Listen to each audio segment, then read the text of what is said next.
This is the Collector Car Podcast, the home for the auto enthusiast. Join Greg Stanley as he applies over 25 years of insights and analytical experience to the collector car market. He will interview the experts and throw in some fun stuff as well. Hey, it's Greg Stanley. If you're listening to this podcast, you know I love everything automotive. This passion has expanded to include being a car specialist consultant for RM Sotheby's. So if you need assistance buying or consigning a collector car at any one of our online or live auctions, including Scottsdale, Amelia Island, or Monterey, you can reach one of our car specialists at rmsotheby's.com, or you can email me directly at gstanley@rmsotheby's.com. Metron Garage is a company designing unique garages, condos, and other structures specifically for the auto enthusiast. They've got 8 models to choose from, including 2-story options, which I think is super cool, all with a very modern look and feel to them.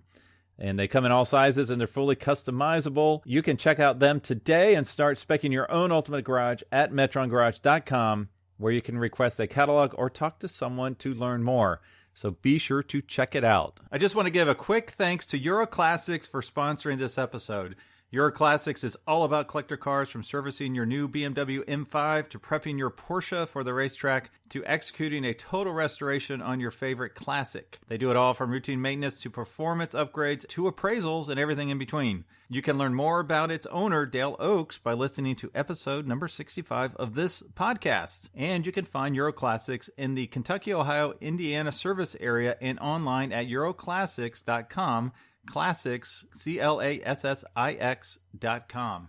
Hey, welcome back to the Collector Car Podcast. Hey, it's Greg Stanley. I got a really fun and exciting guest today, a true car guy in all respects.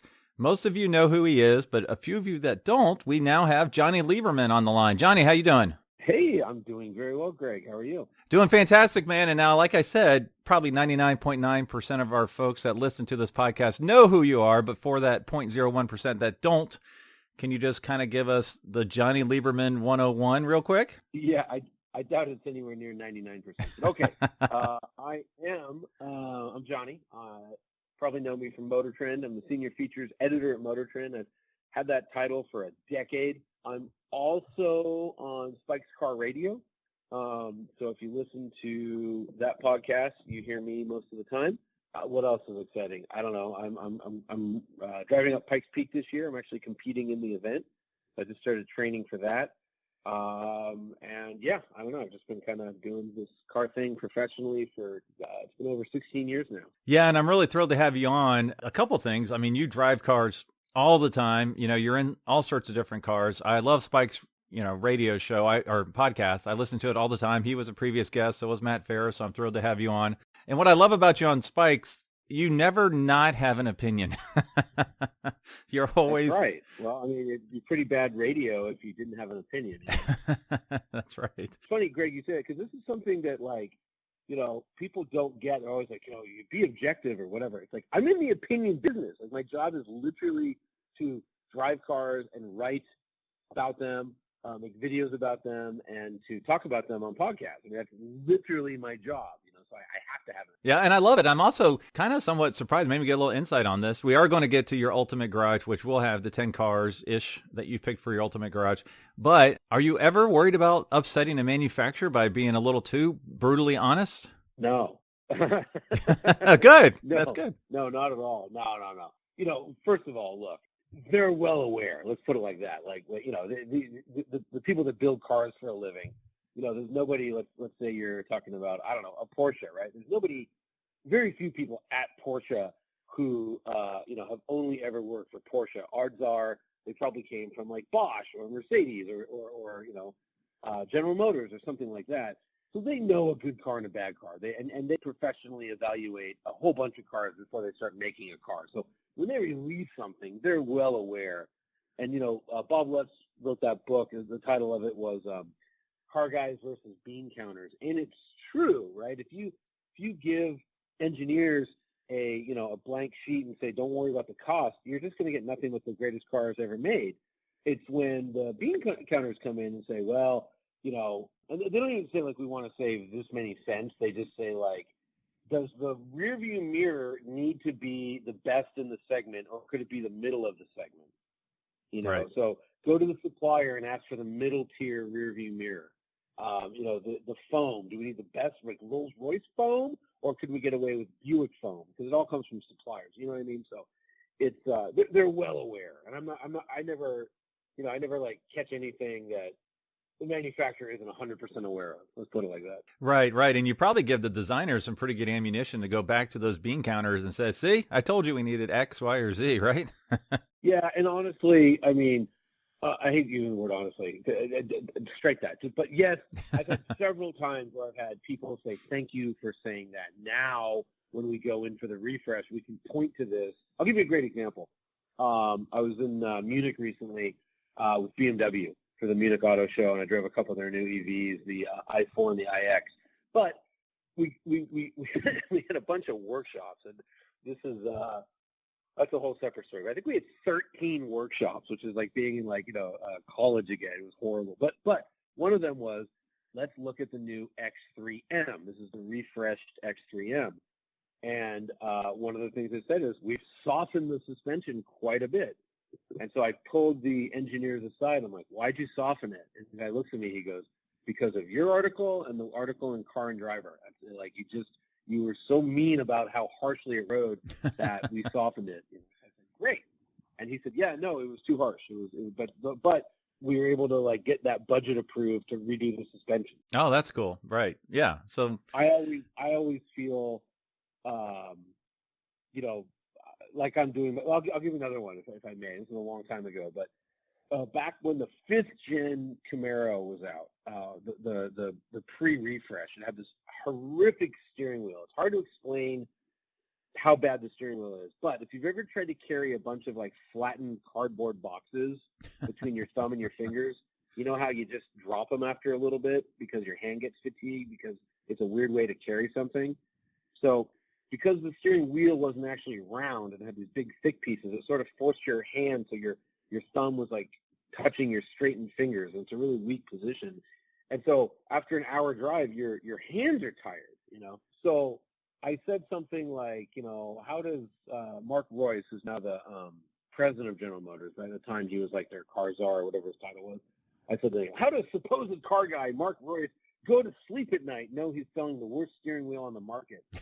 And he called my boss at the time, Angus McKenzie. He's like, all right, tell Jonny, like, call the dogs off. We know we're changing it. So what I mean, like, again, I'm not saying anything new that they're not totally aware of, but so I'm never worried about upsetting a car maker. Now, do I realize like I'm going to have to deal with the consequences? right. Like, yeah, so like maybe Ferrari, for example, won't talk to me for a year, and that's fine. Plenty of other cars to drive, but I'm never afraid of it. Have you been blacklisted from driving some, pilot cars for a while? We did a thing with Ferrari once where they gave us a car. It was the, I can't remember what it's called now. The F12, the F12. And I think, collectively, if you look at everybody at Motor Trend, I think it was like the sixth time they'd given us the vehicle, and they said, here's the F12. Do not weigh it, do not test it, do not put it on a track, and do not compare it to any other vehicle. Wow. And I was like, guys, what are we even doing? Like, let's break all the rules. People were sort of nervous, but again, Angus at the time, his mentor and his former boss, Peter Robinson, he looks at me and he goes, well, Peter Robinson was banned for life by Ferrari 3 times. So we did all that, and it was good that we did it because it turned out, Ferrari said the car weighed 3,500 pounds. We weighed it. It weighed 4,004 pounds, so it was 504 pounds heavier than Ferrari said. And by the way, because no one else bothered to weigh the thing, every other publication on Earth, globally, was saying that the car weighed 3,500 pounds, when in fact, it weighed 4,004 pounds. You know what Right. I mean? So, yeah, Ferrari was upset for a year. And, I never got to drive a 458 Italia or whatever as a result. Big deal. I drove plenty of other cars. And, so we knew that was going to happen, but we did it anyways. Yeah, that's awesome. And you mentioned plenty of other cars, so that's why I wanted to have you on, because you do drive cars all the time, and I want to find out, what would you have in your ultimate garage if you only had spot for 10 cars? And you already told me you forgot the list you sent me, so this will be a little bit of a surprise to you as well. There is not a Ferrari 458 on it, though. I will confirm that. Yeah, well, that's another story. But I will also say I think 10 is ridiculous. I mean, that's way too few. My ultimate would be, in the hundreds, if not thousands. I was actually on Friday. I got to wander around Leno's garage with Jay and a couple of my buddies for a few hours, and it's like, it was probably my sixth time being there, and you think it's a lot of cars, and I'm kind of like, I've seen all this stuff. Like, he's got to get some new cars. This is getting kind of boring. Come on, Jay. So, just let me preface it by saying that, and I think top 10 lists like this are impossible to stick to, and I hope I disagree with whatever I wrote. So. Yeah, that's the thing, is make it hard so we can see where it kind of whittles it down to. And like I said, you sent me 10, and then 2 seconds later you sent me 11, then 5 seconds later after that you sent me 14. So good. Yeah. We'll go through the top 10 and just, kind of give me a little bit of insight. Why'd you pick those? Okay. Yep. All right. So the first one was the 1997 Porsche GT3 RS 4.0. Okay. Well, that's the best car I've ever driven. So that one would definitely be on the list. That is a just perfect. It's one of those where, some people have driven the 997 GT3 RS, and it's hard to believe you could make it better. But the 4.0, not only do you get more engine and all that, but it's just more and more race car. And I forget off the top of my head exactly, but the dampers are more closely related to the RSR race car or the Cup car. I can't remember which. And it's just a race car that's street legal. And I got to do 25 laps in that thing at the Porsche Experience Center out here in LA, and it's as good as cars get. It's just, yeah. If you like sports cars, that's the one. Any more than that, it becomes a supercar where suddenly, maybe the capabilities exceed the feel. So it's like the ultimate sports car, whereas like the new GT3, which is also really, really good, is kind of more supercar than sports car. It's just its capability, its grip levels are so high that you're maybe working a little bit less to achieve a lot more.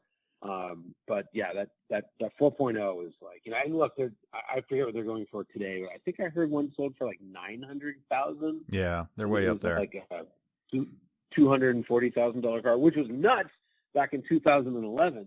I think it was 240, something like that. It was a lot of money for a Porsche, but it's gonna hit $1 million soon, and totally worth it. Yeah, and I'm glad you mentioned the new GT3. That was going to be my follow-up question, so I appreciate that. The next one on the list is the OG Gullwing. So I'm assuming you mean 55 to 64 Gullwing, right? 54 to 57 for the hardtop, yeah, and then 6 to 61 for the Roadster. A lot of people, they revised, when they made the Roadster, they made a lot of running changes to everything. Like, I think the gearing's different, the suspension's a little different and stuff. A lot of people say that they like the Roadster better. I actually just got to drive a 300 SL Roadster. I've driven a couple of them, but actually, no, I take that back. I've driven the same one twice extensively. But there was it's called the the SL Rally. No, it's not called. Anyways, it's a 300 SL Rally that the SL Club puts on every year. Oh yeah, yep. I got to go out with the Classic Center, and we drove all over New Mexico for a couple of days. Super fun. But no, I drove the Gullwing. It was a 56 300 SL W198 Gullwing in Dunkelrot, which is dark red burgundy, on the Mille Miglia in 2015. So 1,000 miles around Italy. And that's just the greatest car. That might actually be better than the 4.0, but you have to have that in your ultimate collection. It's just nothing like it. Well, even though the word supercar, comes from Setright looking at the Mura, the Gullwing is arguably the world's actual first supercar. Just nobody thought of the word, and it's just a magnificent vehicle. Yeah, I agree with you. And we had one of the 29 Alloys at our auction in Scottsdale a couple weeks ago, and it sold for record price of $6.8 million. So kind of nuts for sure. Yeah. All right, your next one might throw a couple people a curveball here. It's the actually, you didn't give me a year. It's the Cadillac CTS-V Wagon manual. So this was a small window of opportunity to own one of these. So why is this one on your list? Well, these are just so wonderful. I had one. We had a long-term one for a year, and I was kind of in charge of it. And we put 37,000 miles on it. And at the time, there was just nothing like it. 556 horsepower, 553 pound-feet of torque. The automatic transmission of the day, the 6-speed auto from GM, was terrible. It wasn't so much that it was like mechanically horrible. It was that the computer buses or whatever, the electronics that told it when to shift were just slow. There was no way to program it well, so it just like the automatic killed it. It was fine, but it just killed it. Whereas the manual was great. I think it was a Tremec 6-speed. It was awesome to have a manual station wagon with that much power. Rear-wheel drive did burnout. It was gorgeous. Ours was sparkle black, so it was basically like black paint with like white diamonds in it. Yeah. It sparkled like crazy. Black wheels, yellow calipers. We had one of the 5 made in 2011 manuals that had no sunroof. So it was like a slick roof. Just ideal. Took it to Germany. Don't ask how. I twisted Cadillac's arm. They shipped it to Germany, and I got to drive it like on the Autobahn and the Nürburgring. And just such a sinister, wonderful vehicle. I really miss that car. If I did actually drive that car a couple years later. The owner had sort of done some things to it I wasn't too happy with. But, maybe it's one of those, it's a bit of a nostalgia play. By modern standards, I'd probably be much happier in an E63, but there's just something about that transmission with that car, that great powertrain that, it was just fantastic. And I love I think all true car people love station wagons. So it's the ultimate station wagon in a lot of ways. Yeah, and it's somewhat of a sleeper. I mean, they really don't pop up often, at least in the auction world, but I know when they do, they go for more than a lot of people expect, but rightfully so, and probably a little bit under market because they are pretty rare. Especially if you find one that doesn't have a ton of miles. So that's the thing. But my old one, I think it just went up for sale and I want to say it had like 97 or 100,000 miles on, something like that. But they made 1,480 CTS-V wagons, and of that, about a third were manuals. So less than 500 of these things. They're very rare. And I think they will, as far as auction goes. I think, they'll crack $100,000 sooner than later. And, I know one was killed in a flood. It was actually Car and Driver's long-term CSV wagon. So there's fewer and fewer of them too. And, just a lovely car that I sort of made myself known, as a motorcam person, was driving that thing around for a year and writing articles about it. That's cool. All right, the next one was a little bit of a curveball for me because it's definitely a newer car, but the Ferrari Roma. Tell us about that car. Oh, yeah, that's just it's funny. So when the pandemic hit, we just sort of closed up shop. We just weren't going to the office, and I do videos, and we just weren't filming videos because COVID was crazy, right?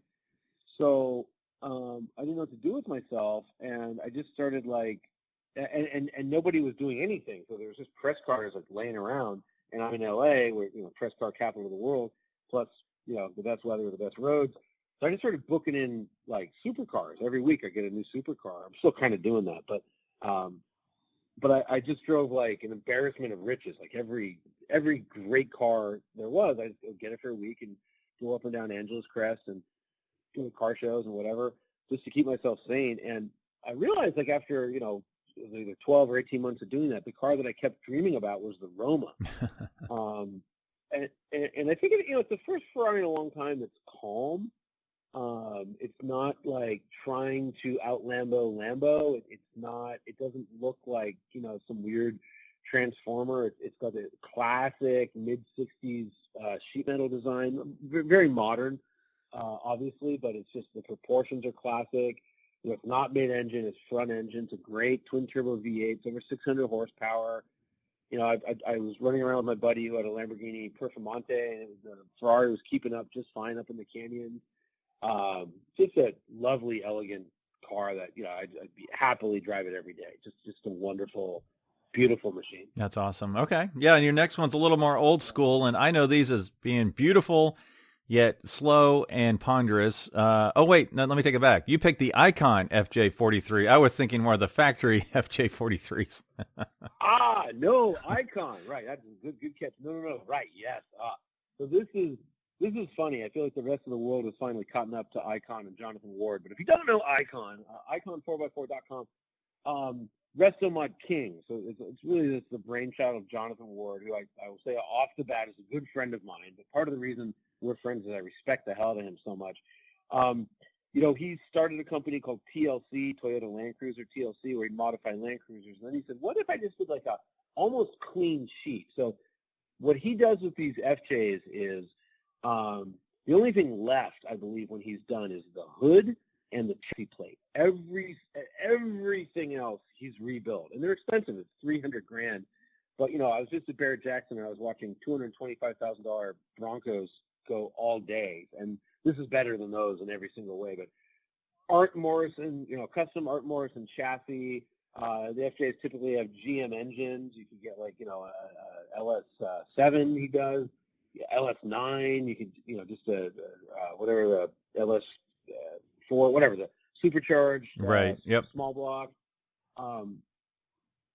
Then it's got Dana, I think 44 axle on the front, Dana 60 on the rear. Could be Dana 60s all around. I can't remember. But then I said, I remember when I first met him years ago, I said, well, why? At the time they were only $200,000. Why is this worth $200,000? And he goes, well, like for instance, these latches here that release the windshield. We spend a lot of time thinking about latches, and the coolest latches are from the 1905 Sub-Zero refrigerator. That's what we use. Oh, and by the way, the visors, they're off of a Learjet because they're the best type of sun visors because, the interior's, chili witch material, which, by the way, Rivian is finally using for their floor mat. But if you go to, like, upscale restaurants, they use them as, like, on the bar. And it's just these, like, it's this indestructible material. So my point is every single piece of the vehicle is redone to a level that, you just don't see anywhere else in the automotive kingdom. Like the hood ornament, right? Or it's actually a badge, or the hood badge. The little California blue belly lizard. Right. Which was made by a jeweler. And he was like, look, on a G-Wagon, the star, that's a 50-cent piece. It's plastic. He's like, mine costs $400, handmade by a jeweler. And I'm like, wow, I get it. And they drive great, and they're unstoppable off-road, and they're just wonderful vehicles.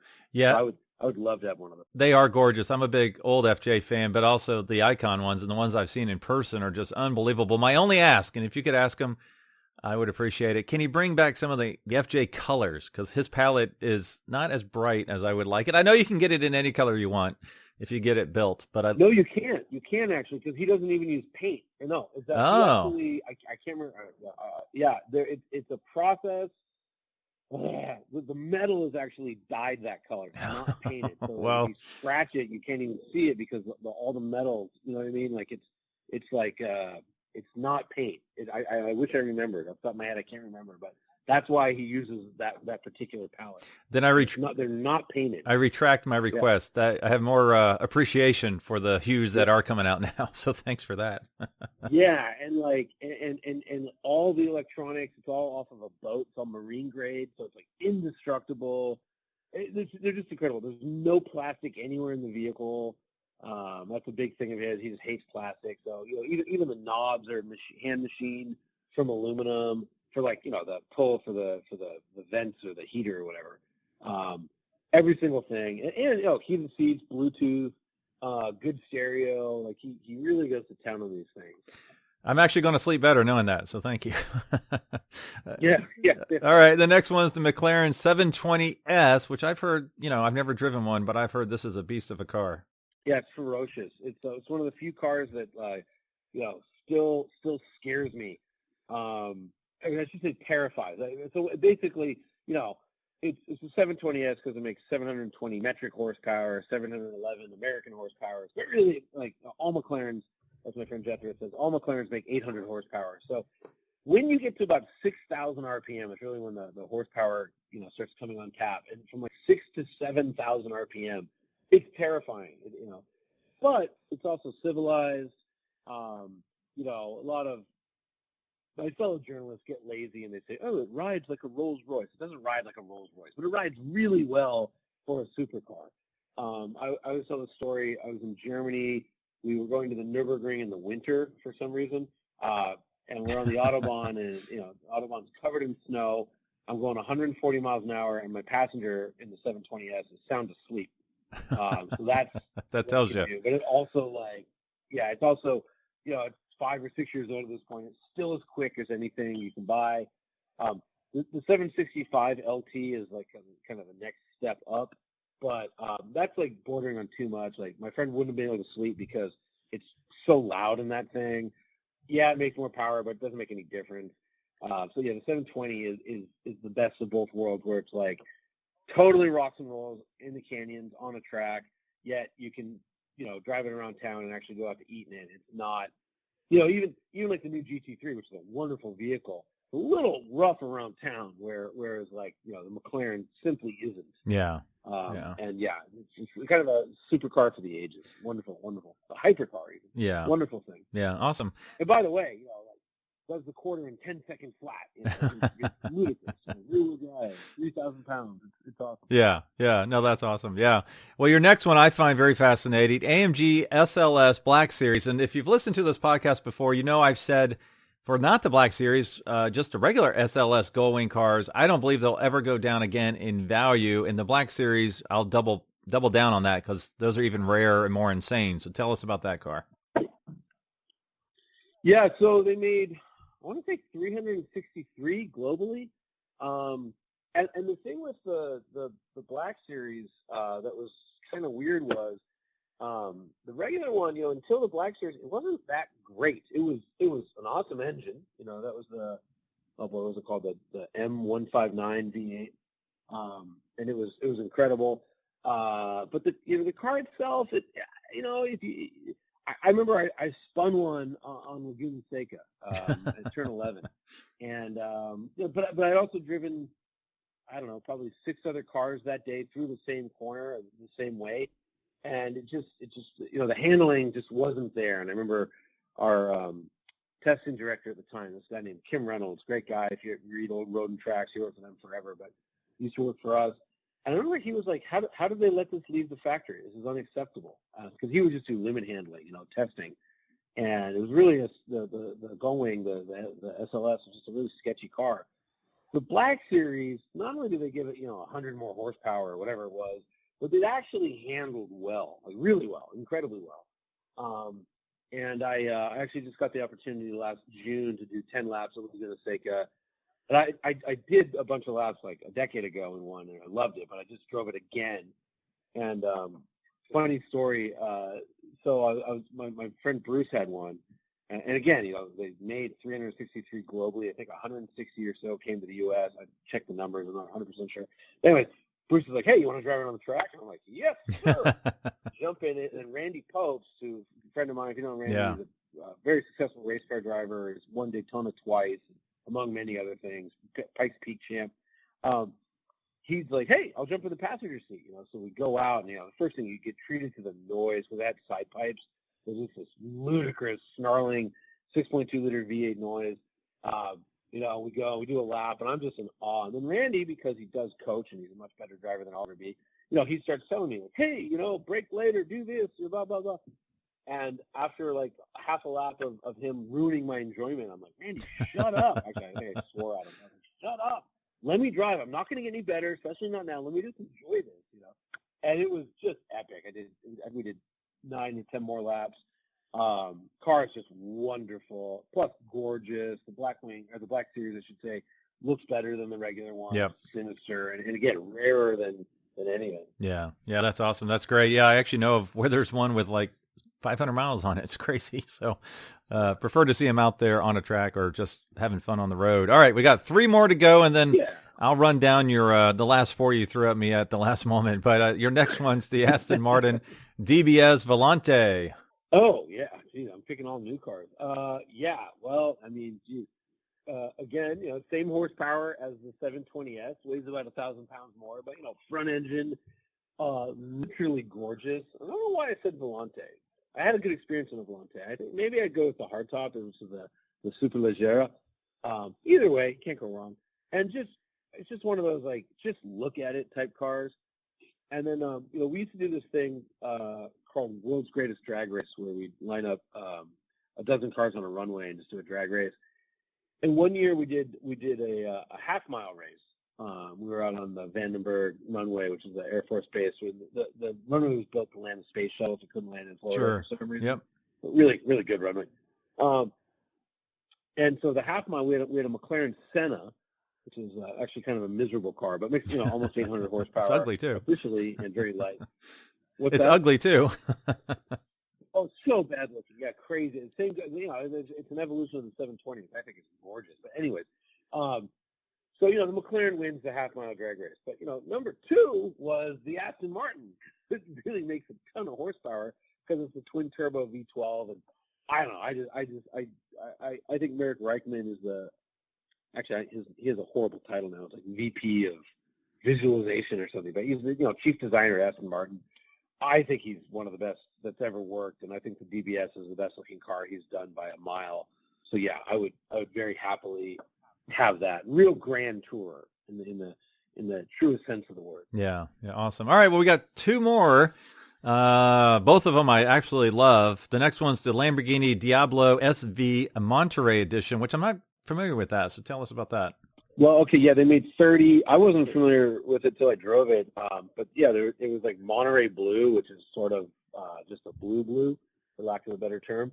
They made 30 of them that were blue and called a Monterey edition. I have no idea, but anyways, yeah, so it's a Diablo SV, and it's it's just so funny what time does. But if you go back and read reviews of the Diablo SV, I'm sure they said something like, wild animal, unchained, hold on to your children, it's trying to kill you. But it's actually one of the most refined, relaxing to drive, mid-engine V12 supercars ever made.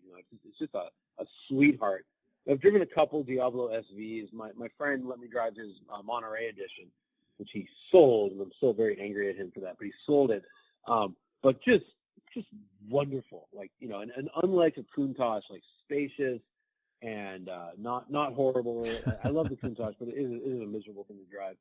And this was just almost elegant. It was just a wonderful, wonderful car. Plus, big, 545 horsepower V12. I forget the power, but it's great.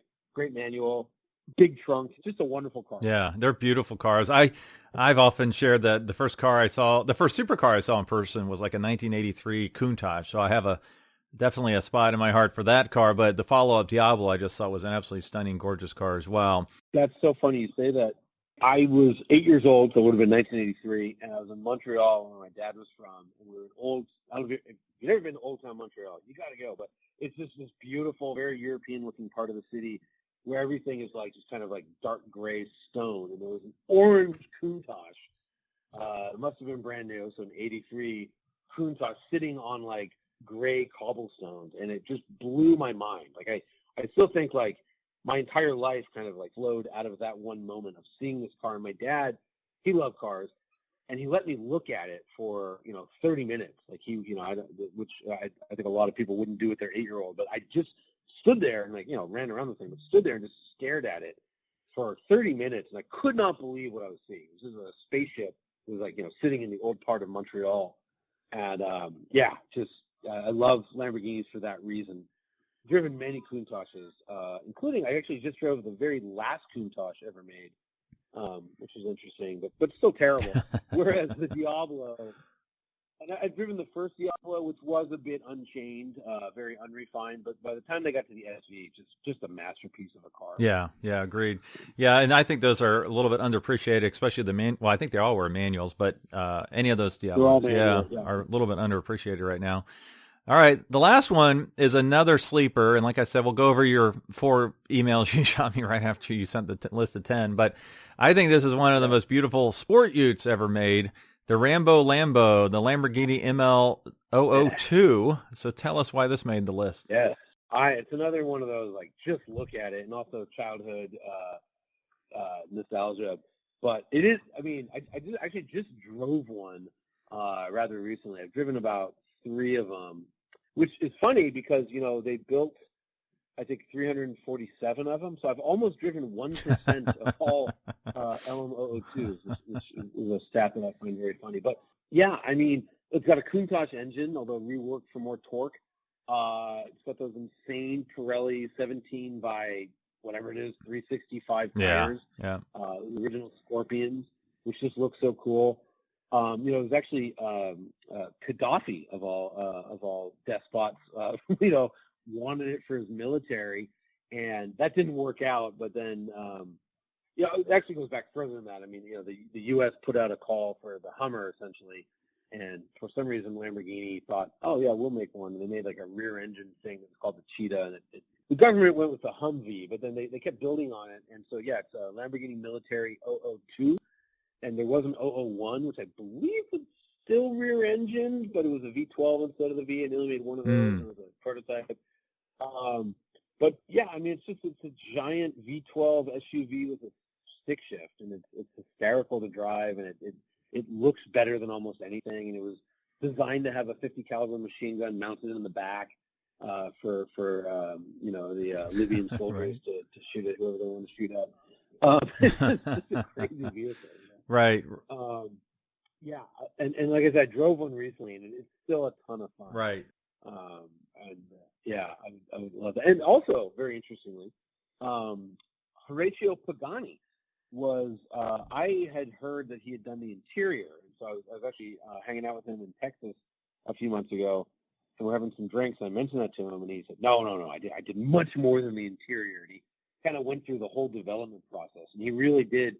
I don't know if he was the chief engineer, but he was one of the engineers on that vehicle. So if you like Paganis, expect some Pagani thinking into it. He did, like, for instance, the crazy air cleaner system, which, is designed to, like, run in the sand all day and not clog up. So if you ever get the hood up, you'll see these two huge things that look like rice cookers. And it's the air filtration system.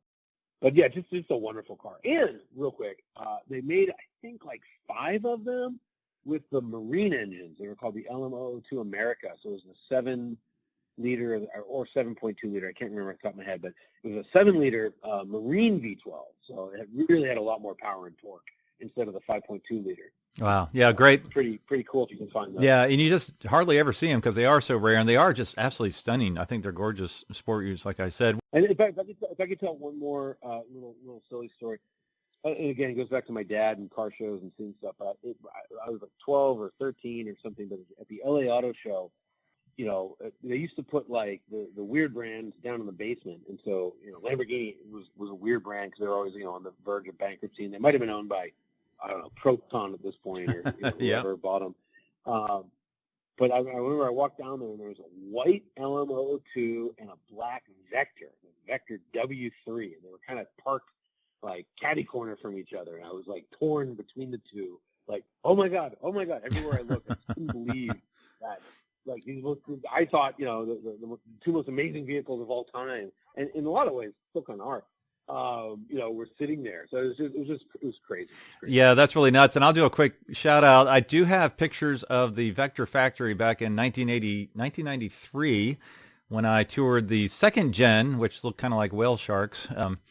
So if you're listening and you haven't subscribed to my email, please do shoot me a note and I will send those to you. So it's pictures of those 14 cars, second gen cars being built in the Green Cove Springs factory. So not nearly as beautiful as the first gen, that's for sure. So yeah. All right. Well, that's your top 10. Now I will say, we do have to move on to a little game, but, I will tell you your other 4 that you shot me in emails was the BMW M2 CS. With 4 exclamation points. Oh yeah. The oldest. Yeah. What would have? It's really good. Yeah. What would have been the oldest car on your list? A blower Bentley.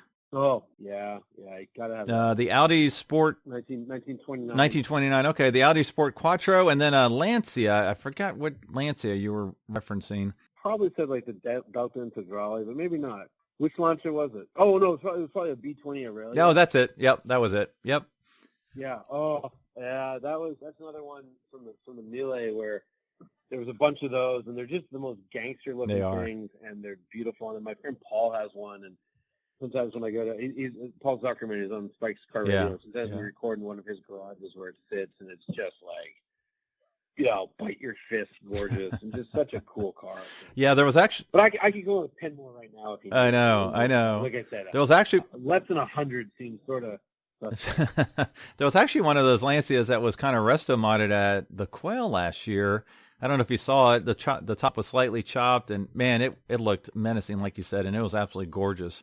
Really nice. Well, yeah, I didn't get to go to the Quail last year. For whatever, I was at Pebble. I didn't go, but I saw pictures of it. Yes, I mean, again, I used the word gangster in the best possible way, like a Mark II Jag or something. But yeah, those launches are just phenomenal. Yeah, they're so good. Yeah, they're gorgeous. Well, one thing I like to do at the end, I don't know if I gave you a heads up or not, is I play a little game called Keep, Cash, and Crush.